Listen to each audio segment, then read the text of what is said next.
Olá, meu nome é Marcelo, eu sou professor da Escola de Música Clave. Eu estou aqui para falar de uma série de 3 vídeos, no qual vou estar falando sobre a guitarra elétrica. Esse é um projeto de lei federal, juntamente com a Secretaria de Cultura, Esporte e Lazer da Prefeitura de Ipatinga e o projeto Mais Música da Escola de Música Clave. Então eu gostaria de estar falando primeiramente do surgimento da guitarra elétrica. Bem, a guitarra elétrica ela começou a surgir na década de 1930, quando, advindo do violão, né, tomando como modelo o violão, as primeiras guitarras elétricas elas foram concebidas de um corpo semissólido, né, através de pequenos captadores e para melhorar o som, o volume de som, né, na hora de tocar. Então, esse primeiro modelo não obteve sucesso porque logo perceberam que esse modelo tinha um problema de ressonância devido à vibração que os captadores provocavam, davam feedback, ou seja, a microfonia. E foi então que, olhando para esse problema, um guitarrista chamado Les Paul, ele resolveu fazer uma guitarra de corpo sólido. Então ele construiu o primeiro modelo, levando o seu nome, Les Paul, que mais tarde foi adotado pela empresa Gibson como principal modelo na sua linha de fabricação. Ok? E também na década de 30, a Rickenbacker, que é uma marca mundialmente conhecida, também concebeu o seu modelo. E só que não foi a Rickenbacker que tornou a guitarra elétrica mundialmente conhecida.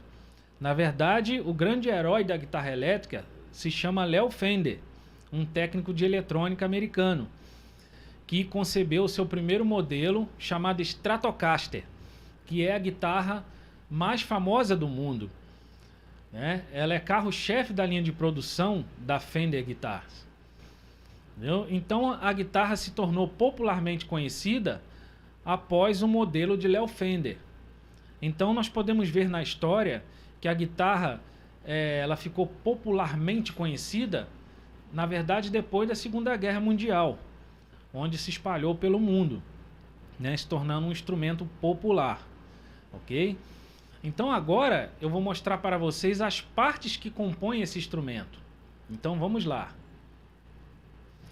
Então, gente, nós podemos ver que a guitarra ela tem várias peças na sua composição.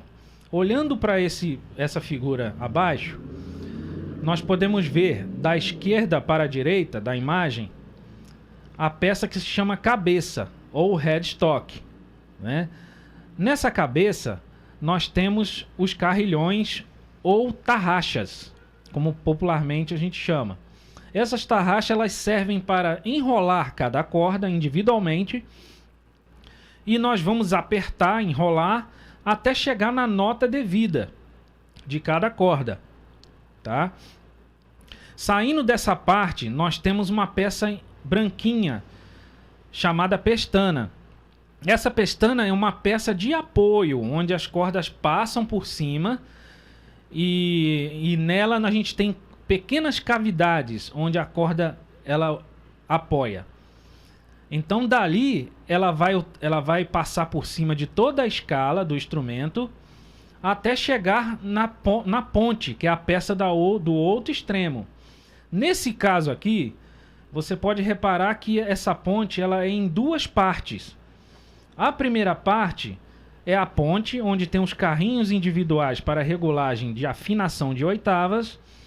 E a segunda parte dessa ponte se chama prende-cordas, ou cavalete, que é onde a corda é afixada e ali fica firme, né?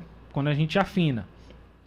Agora, ao lado da ponte, nós temos essas duas figuras chamadas captadores ou pickups. Esses captadores, eles são concebidos de bobina de cobre, fio de cobre bem fino, que é enrolado envolto de um ímã, e esses fios de cobre, eles saem e vão até a parte eletrônica do instrumento, né? Onde nós vemos ali potenciômetros.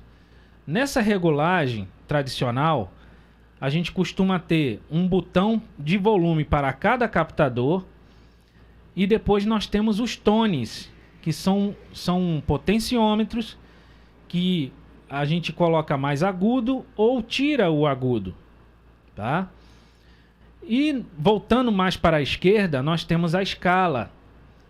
A escala, ela é composta pelas casas onde nós vamos digitar as notas. E essas casas são separadas por pequenos ferros, né? Pequenas peças de aço, chamadas trasto ou trastes, né? Aqui em inglês até tem a denominação frets, né? Esses trastes é que vão fazer a divisão exata de cada nota da escala, ok? Sendo que isso é feito matematicamente. O luthier que fabrica o instrumento, ele redimensiona a escala e ele faz a montagem desses trastes na escala de acordo com a medida entre a ponte e a pestana. Cada projeto tem uma medida diferente, dependendo do gosto do luthier ou fabricante. Ok? E então, basicamente, esse é um modelo no qual está na figura, é um modelo semiacústico, tá? Sendo que nós temos também modelo sólido, com corpo totalmente sólido, feito de prancha de madeira. Ok? E geralmente nesses corpos feitos de prancha de madeira, vocês vão notar a diferença na ponte, por exemplo. Essa ponte aqui é de 2 peças, mas nós temos também modelos de ponte de uma peça só. Ok?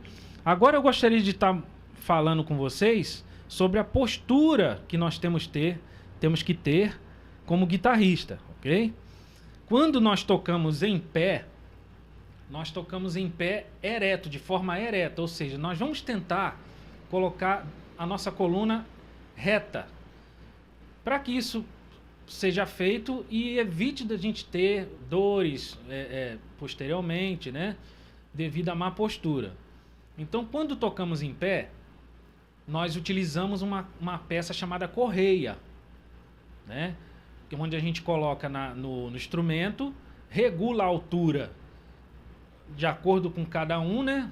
Uns colocam o instrumento bem próximo do pescoço, outros já gostam de colocar o instrumento bem baixo, na altura da cintura, por exemplo. Então a gente faz essa regulagem para que a gente tenha conforto na hora de tocar, né? Mas a gente deve tocar o instrumento de forma ereta, para que a gente se sinta mais confortável e evite algum problema de coluna, né? Ou se a gente estiver sentado, a gente costuma utilizar as pernas como apoio para descansar a coluna, né? A gente fica de forma ereta, regula a correia até a altura das pernas para apoiar o instrumento e se sentir mais confortável. Ok? Então nós vamos dar uma olhada agora como é que a gente representa isso nas mãos esquerda e direita. Vamos à imagem a seguir.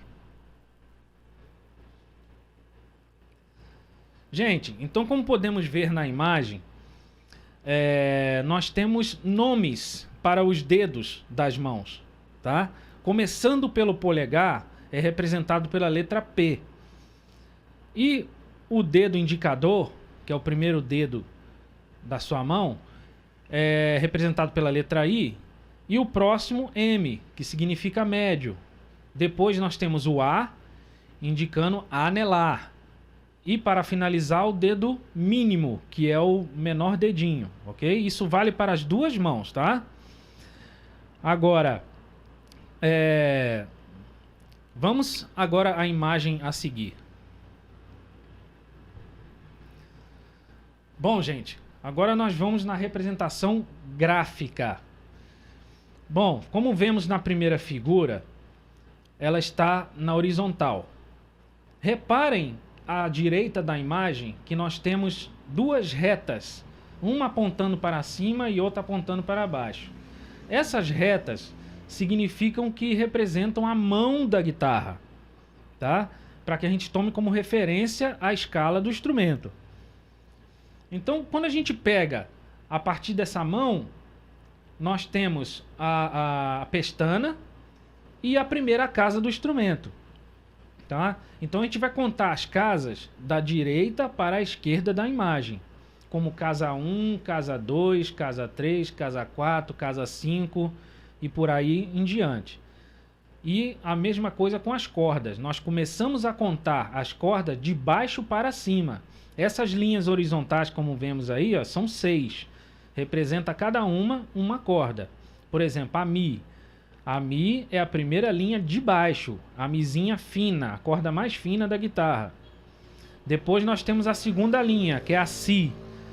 E assim sucessivamente. A próxima é Sol, depois a linha Ré, a linha Lá e a linha Mi, que é a corda mais grossa da guitarra. Ok? Também temos na mesma imagem a marcação onde está o trasto, ou seja, essas linhas verticais significam que são os trastes que estão separando as casas do braço da guitarra, tá bom? Já na segunda imagem, nós temos uma explicação mais detalhada. Essa imagem está na vertical e as cordas estão com nomes. Reparem, nós temos duas vezes a corda Mi, sendo que da minha esquerda para a direita, essa Mi é a da corda mais grossa. Depois tem a corda Lá, a corda Ré, corda Sol, corda Si, corda Mi. Quanto a isso, não tem como se enganar. Você pode tomar como referência, inclusive, para não se confundir as Mis. Você repara que a corda Lá é vizinha da corda Mi grossa.